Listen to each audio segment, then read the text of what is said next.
if you're in the Clinton campaign, Julie Pacer, if you're watching this, one of the big questions is this a summer fling for Democrats? Or is Bernie Sanders, by those numbers, emerging as a serious, credible threat? Well, I don't know if he's emerging as the type of serious threat that could keep her from winning the Democratic nomination, but he is emerging as a threat in the sense that he is someone who is going to have enough money to play for a long time. He is speaking to a part of the Democratic Party that the Clinton campaign has known for a long time could be a problem for her.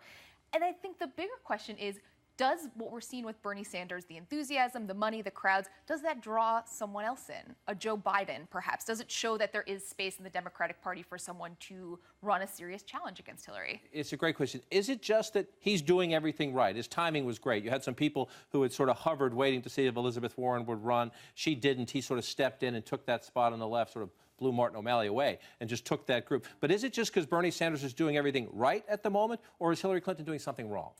I think he's an ideal protest candidate for Hillary Clinton. Look, his message is right on point. It's right there along with Elizabeth Warren's. He's shown he's been able to raise some money, and he's getting these voters revved up. I think the fact of the matter is Hillary Clinton is not aiming to do these kinds of events. She's doing kind of small one-on-one house parties and that kind of thing. And for Bernie Sanders to be able to do the opposite and show he can draw these big crowds just helps him out. I can't point to a single thing and say Hillary is doing this wrong, but I think that there are a certain number of voters who are just unsettled by a Hillary Clinton candidacy, and Bernie Sanders speaks to that crowd. Well, and also unsettled by what their expectations were for the Obama presidency, too. There is a cohort, John, of white liberals that feels like the Obama presidency has not lived up to the expectation.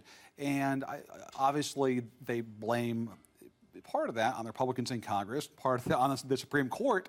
But there is a deep unease about where the country is right now and the fact that Obama has not been able to do more about issues like income inequality and money in politics. And Bernie speaks to those issues, and he does so with 140 proof passion in a way that a Hillary Clinton is never going to, because that's not where her politics are. You say never going to. Is that it? Is it the stylistic difference that Bernie Sanders is sort of the here it comes? It's full. You get full volume. To Sarah's point, Hillary has been doing smaller events. Now, she's in New Hampshire this holiday weekend. Her staff has already announced she's going back to Iowa. I talked to somebody, a lot of Democrats this week, but somebody very close to her. I said, what's the problem here? And he said very simply, in a very short sentence back, she needs to campaign and she needs to stand for something. Is she leaving the impression that, she has the 4 fights and she has this and that? She mentions income inequality. But is it like a checklist, not a passion? I'm with Jonathan in the sense that this is more, I think, about substance, and that this is a liberal moment in America, and everything that's happened with the courts, the way the younger generation is trending, and the Democratic Party, a lot of the base wants to see how do they capitalize on this time and that trend. And with Bernie Sanders, it's stylistically, he's not better than Clinton. She's a much more polished candidate, but he's resonating with those who really want to see an active, energetic Democratic Party.